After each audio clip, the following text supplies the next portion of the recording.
I just kept going and going and going, and band after band after band after band, and never stopped. But I eventually, what's really funny was eventually, I got a job for a Hollywood television production company, where I was actually working on movies. Special effects. No, well, actually, I was actually started out as an office assistant. Then I ended up working in the art department. Then I ended up working in the video department, taking care of the libraries because I have a very good attention to detail. So you get to LA, you're 19 years old, half the band doesn't go, half the band does, and then there's that band after band after band, not knowing anybody. You know, you came out of that college bubble of, you know, yeah, you're in college, but everything's still taken care of for you and whatnot. What kept you? What kept you in LA to that point of where you're like, and then eventually, what kept you there? It's the best city in the world to do this in. I mean, there wasn't a time where you were like, you know what, let me go back to college. Nope, never once. Still to this day, nope. I made the right decision. When the opportunities present themselves and you want something really badly, you go ahead and do everything you can to do it. And what you and I talked about earlier was when you don't quite get the dream that you asked for, you get something else, but similar. Or you get opportunities to do more. Like I've been signed to indie labels and done a little tour for 3 months, or had a little spark on a chart somewhere in Belgium or Norway or whatever, or you know, did a photo shoot and it's in a magazine or whatever, and then get the opportunities to go ahead and work with some other drummers as a technician, which is a whole other story, how that happened. But at the end of the day, everything that has happened to this point has happened because I have either made the right decision or had understood my craft to the point where you can do this. There's only 4 people in the world who could do the job I did tonight, and I know them all. I talked to them all, and it's an honor to me to go ahead and do this because I love the band. I think Rick Allen is inspirational as far as his tenacity and his ability to go ahead and take what other people would think is a handicap and turn it into a triumphant 25-year career as one of the most unique and inventive and original drummers in history.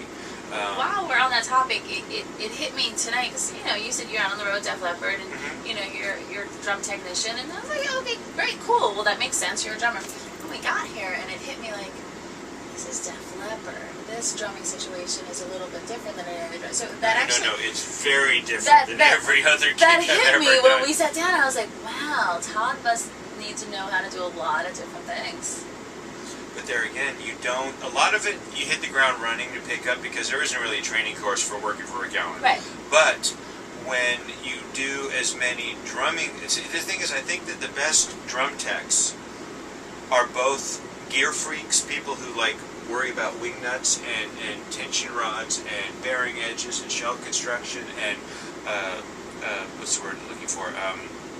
Durability of certain products. Like what I was doing before I started all this was working at SIR in Hollywood, the Studio and Cement Rentals, and I learned that there's you know 30, 40, 50, 60 brands of drums and hardware out there, and they all have their strengths and weaknesses, and that prepared me for putting a drum set together in Mumbai, India, or put the drum set together in Sydney, Australia, put a drum set together in Trondheim, Norway. Well, it goes back to your craft and what you're saying. It's every aspect of your craft. So your entire path has still weaved in and out of performing on the drums. But there again, like I said, to put it in a clearer perspective, drum geeks everywhere will understand this or not, but it will make sense if you have the same opportunities.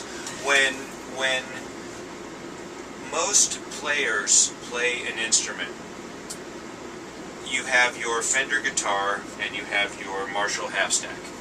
Drummers will have their Tama drums and their 2 Zildjian cymbals, and they will play that for years and years and years, and that's all they know. And I've worked at Guitar Center, I worked at Sam Ash, I've worked at West LA Music. I almost ran the drum department there. Was most musicians and most people, unless they want to study and go to the next level, are only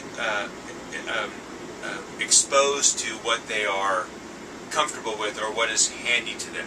Like if you've never had like different kinds of beers or whatever, you'd really don't know what's out there until you have the opportunity. Now, as the opportunity as a drum technician in the 90s, working for a company called Drum Doctors, this was my first job doing this, I suddenly discovered what's in Ludwig and Gretsch and Yamaha and Tama and Zildjian and Sabian and all these kind of companies. So when I ended up running SIR Drum Hollywood, I learned all the differences of these products. So when I started doing this for large bands, I knew going into it, that will not stand up. That's crap.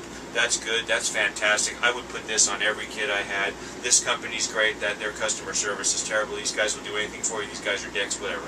And then it just, like I said, you can trace the path. It's not intentional. Right. It just happened to be A to B to C to D to E. And then here I am right now. And you can look back and you can see how I got here. Right. So that's our show today. Thanks for watching. I'll see you next time. Until then, dream on. Fall inside, dream